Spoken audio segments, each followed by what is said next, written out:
Assalamualaikum warahmatullahi wabarakatuh. Kepada yang terhormat Bapak Ari Wibowo selaku dosen komunikasi dan negosiasi bisnis dan teman-temanku yang saya banggakan semuanya. Pertama-tama saya akan memperkenalkan diri. Perkenalkan, nama saya Bin Samar Faung. Maksud dan tujuan dari video ini saya akan menjelaskan serba-serbi dari kopi. Ini nih penampakannya. Kopi ya guys. Jangan lupa ngopi hari ini. Oke, sekarang saya akan menjelaskan dari pertama dulu. Apa itu kopi? Kopi itu minuman hasil seduhan biji kopi yang telah disangrai dan dihaluskan menjadi bubuk. Kopi juga itu minuman hasil seduhan biji kopi yang telah disangrai dan dihaluskan menjadi bubuk ya. Kopi merupakan salah satu komoditas di dunia yang dibudidayakan lebih dari 50 negara. Dua spesies pohon kopi yang dikenal secara umum itu yaitu kopi robusta atau bahasa ininya kopi senephora dan kopi arabica. Pemrosesan kopi sebelum dapat diminum melalui proses panjang, yaitu dari pemanenan biji kopi yang telah matang dengan cara mesin maupun dengan tangan. Kemudian dilakukan pemrosesan biji kopi dan pengeringan sebelum menjadi kopi. Proses selanjutnya yaitu penyangraian dengan tingkat derajat yang bervariasi. Setelah penyangraian, biji kopi digiling dan dihaluskan menjadi bubuk kopi sebelum kopi dapat diminum. Oke, selanjutnya saya akan menjelaskan juga beberapa manfaat dari mengkonsumsi kopi. Menjaga kesehatan jantung. Minum 4 atau lebih cangkir kopi per hari disinyalir dapat menurunkan 20% resiko stroke dibandingkan dengan orang yang tidak minum kopi sama sekali. Penelitian yang dipublikasikan jurnal Current Cardiology Reports membuktikan bahwa minum kopi secara rutin dalam dosis sedang tidak berpengaruh buruk terhadap kesehatan kardiovaskular. Yang kedua, ada mempertahankan berat badan ideal. Manfaat lainnya itu yang bisa kita ambil dari kopi ini adalah mempertahankan berat badan ideal, bahkan mungkin membantu menurunkannya. Studi yang dipublikasikan di Europe Journal of Clinical Nutrition mengamati perbandingan frekuensi minum kopi antara individu yang ingin menurunkan badan dengan yang tidak. Hasilnya, mereka yang ingin menurunkan berat badan dilaporkan minum lebih banyak kopi dan minuman berkafein lain daripada mereka yang tidak mengkonsumsi. Ada yang ketiga, mengurangi risiko diabetes tipe 2. Selain menurunkan berat badan, katanya juga bisa mengurangi risiko penyakit diabetes tipe 2. Mayo Clinic menyatakan bahwa terdapat beberapa studi yang membuktikan bahwa konsumsi kopi, baik yang mengandung kafein atau tidak, mungkin dapat menurunkan risiko terkena diabetes tipe 2. Namun, jika Anda sudah mengidap diabetes, kafein pada kopi berisiko mempengaruhi kadar gula darah, entah menjadi lebih tinggi atau lebih rendah.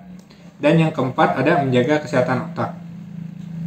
Kafein yang terkandung dalam kopi memiliki banyak efek positif pada otak, seperti meningkatkan kewaspadaan, membantu konsentrasi, meningkatkan suasana hati, dan mengurangi risiko depresi.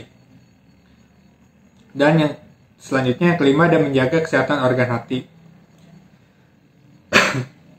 Manfaat kopi selanjutnya itu ada menjaga kesehatan organ hati.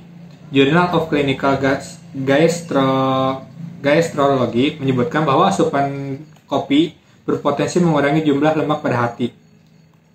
Studi pada hewan yang disebutkan dalam jurnal itu menunjukkan bahwa kandungan kimia pada kopi dapat membantu proses detoksifikasi sel kanker pada hati.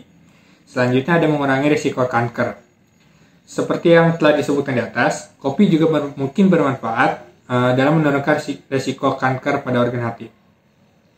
Situs Harvard School of Public Health juga menyebutkan bahwa kopi dapat memengaruhi perkembangan kanker, mulai dari permulaan sel kanker hingga kematiannya. Kandungan kafein dalam kopi disebut dapat mengganggu pertumbuhan dan penyebaran sel kanker. Selanjutnya ada mengurangi resiko kanker juga. Dan yang terakhir, mengurangi risiko batu empedu. Ada berbagai manfaat kafein dalam kopi yang disebut-sebut dapat mencegah pembentukan batu empedu. Ini karena kandungan kopi mampu mencegah pembentukan kolesterol yang menyebabkan pembentukan kristal atau batu di kantung empedu. Oke, slide selanjutnya saya akan menjelaskan selain ada manfaat, pasti ada efek samping dari mengkonsumsi kopi. Yang pertama, perasaan gelisah. Kafein memang dapat meningkatkan kewaspadaan karena memiliki efek stimulan. Meski demikian, efek samping kopi juga bisa membuat Anda menjadi gelisah dan cemas. Efek ini bahkan bisa menimbulkan serangan panik dan kambuhnya gejala gangguan cemas. Yang kedua, di sini ada insomnia. Kafein dapat membuat Anda tetap terjaga, mengatasi ngantuk, dan meningkatkan konsentrasi. Namun, asupan kafein yang berlebihan dapat mengurangi waktu tidur dan membuat tubuh tidak dapat tidur dengan nyenyak. Hal ini bisa membuat Anda mengalami gangguan tidur atau insomnia.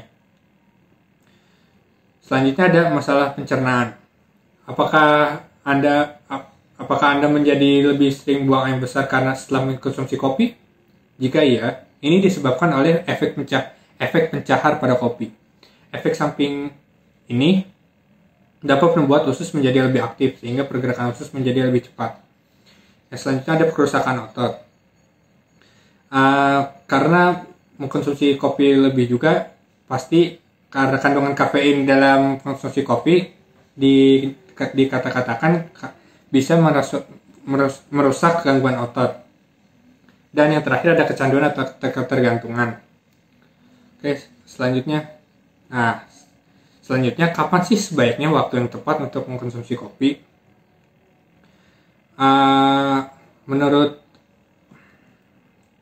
Menurut situs dari Bank Indonesia.id, di sini kapan waktu meminum kopi yang tepat?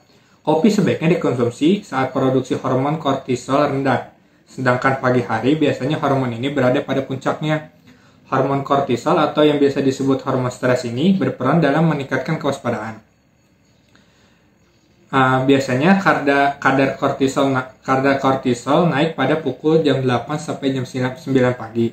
Kemudian jam 12 sampai jam 1 siang.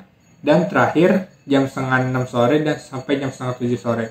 Untuk itu, ada baiknya tahan diri agar tidak langsung minum kopi setelah bangun tidur.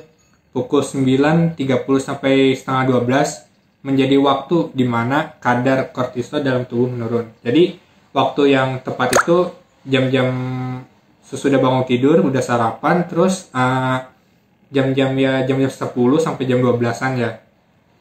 Selain itu, minum kopi sebelum berolahraga ternyata juga punya manfaat. Efeknya bisa mengangkat beban lebih berat atau berlari lebih cepat. Sebaiknya konsumsi kopi minimal 30 menit sebelum memulai olahraga untuk mendapatkan hasil dan energi yang maksimal. Oke, mungkin hanya itu saja yang bisa saya sampaikan tentang serba-serbi dari kopi, apa itu kopi dan manfaat dan kekurangan sampai semuanya. Oke, terima kasih yang sudah menonton video ini. Assalamualaikum warahmatullahi wabarakatuh.